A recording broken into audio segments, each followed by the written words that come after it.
அனைவருக்கும் தீபாவளி நல்வாழ்த்துக்கள். வாங்க எங்கள் வீட்டில் லக்ஷ்மி குபேர பூஜை பார்க்கலாம். தீபாவளி அன்னைக்கு பண்ணது இதுதாங்க.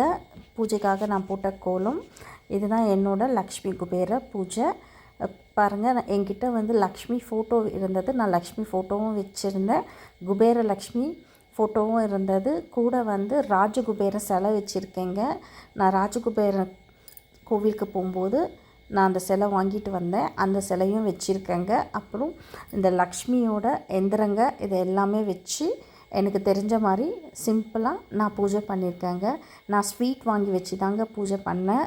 வீட்டில் எதுவும் பிரசாதமாக நான் செய்யலை. நான் தீபாவளி அதுவும் அதனால் ஸ்வீட்டே வச்சு செய்யலான்னு சொல்லிட்டு நான் ஸ்வீட் வச்சு நான் பண்ணியிருக்கேங்க.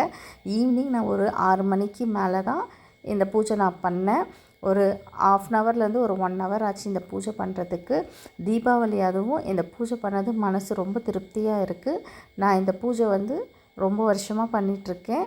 முதல்ல வந்து லக்ஷ்மிக்கு பூஜை பண்ணிவிட்டு நெக்ஸ்ட்டு குபேரனுக்கு பூஜை பண்ணுவாங்க. 108 அர்ச்சனை பண்ணிவிட்டு லக்ஷ்மி பூஜை முடிச்சுட்டு அதே மாதிரி குபேரனுக்கும் 108 அர்ச்சனை பண்ணி குபேரனுக்கு பண்ணும்போது பார்த்திங்கன்னா காசால் அர்ச்சனை பண்ணுவாங்க.